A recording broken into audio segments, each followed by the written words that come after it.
So let's talk about the engine that allows AI to teach itself to find patterns in a totally chaotic world without an instruction manual. We are talking about unsupervised learning, and we're going to look at it through the lens of where we are right now in 2026. Let's dive in. Okay, here's the game plan. We'll start by setting the stage with what we're calling AI's year of action. Then, we'll get right to the core of it. What does it even mean for an AI to learn without a teacher? After that, we'll break down the 3 key methods it uses, see how this is powering the massive language models of today, and finally, we'll tie it all together to what's coming next, the rise of agentic AI. All right, so to really get what's happening in 2026, you've got to understand there's been this huge shift. We have officially moved past the phase of AI being a cool demo and into an era where these are deployed, action-oriented systems that are deeply woven into our lives and our work. And it happened unbelievably fast, didn't it? 2023 was all about discovery, that initial wow moment when we all saw what was possible. 2024 was the year of experimentation, pilots everywhere, a ton of hype, and let's be honest, a whole lot of trial and error. But 2025, that was the year of action. That was the moment AI stopped being just a promising tool and became a durable, task-owning agent. But here's the real kicker. The change is in how these models actually work. We've gone from what you might call System 1 AI, which is basically just a super fancy autocomplete, to System 2 models. You can think of it as the difference between a gut feeling and, actually thinking something through. These new models are built with explicit reasoning loops. They don't just predict the next word. They are designed to think, to plan, and to solve really complex, multi-step problems. And you can probably guess, this new kind of AI, one that can actually reason, it needed a totally new way to learn. It needed a way to make sense of the world on its own terms, without a human constantly looking over its shoulder. It had to learn without a teacher. The easiest way to get this is to just compare the 2 main approaches. On one hand, you have supervised learning. That's kind of like studying for a test with flashcards. You've got the question on the front and a neatly labeled answer on the back. You absolutely need a teacher to give you that answer key. But unsupervised learning? That's more like being dropped into a massive, unorganized library and figuring out how all the books and ideas connect all on your own. It thrives on raw, unlabeled data, finding the hidden structures by itself. So, if you remember one thing, it's this. Unsupervised learning is all about algorithms that are designed to find the hidden structure in data. There's no answer key, there are no pre-labeled examples. The whole point is just to discover the inherent patterns, the logic that's already sitting there inside the data. Right, so how on earth does a machine actually do that? How does it find structure in what looks like pure chaos? Well, it really all boils down to 3 fundamental techniques. You can think of them as the 3 pillars that hold up this whole self-discovery process. Let's quickly walk through each one.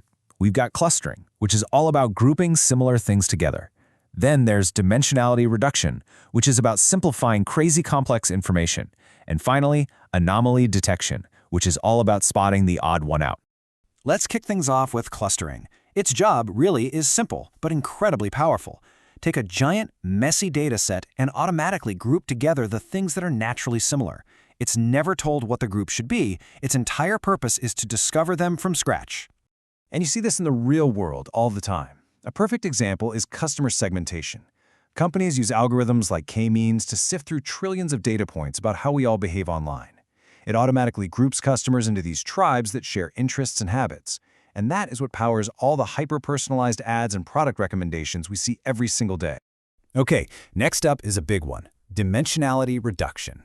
Now, this sounds complicated, but the idea is actually pretty straightforward. Real-world data is just a mess, right? It can have thousands or even millions of different features.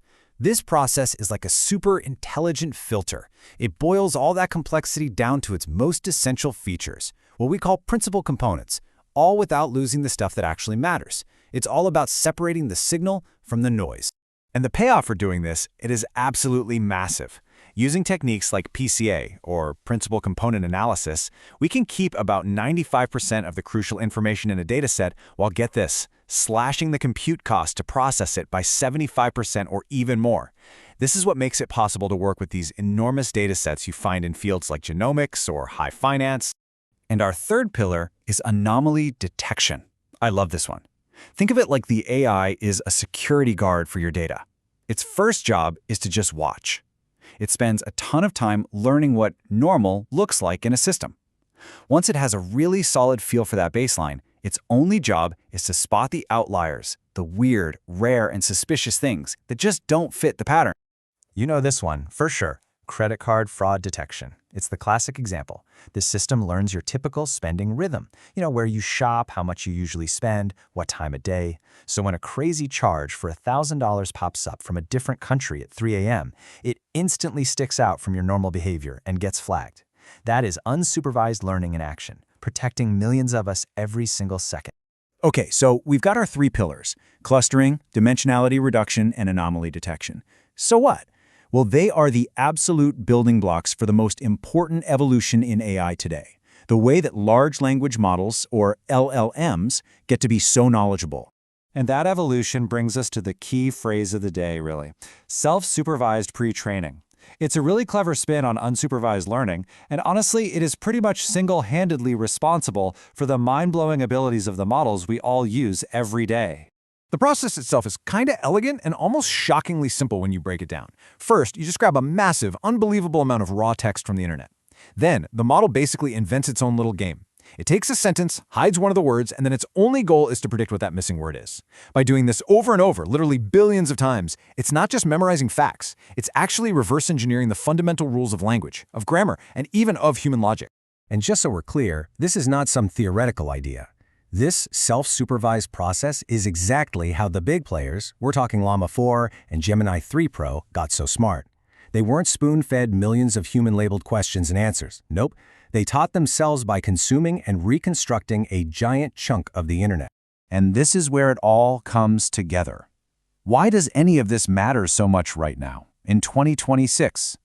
Because this incredible ability for an AI to learn on its own is the launchpad for the next massive leap in artificial intelligence, what we're calling the agentic shift. This is the big so what.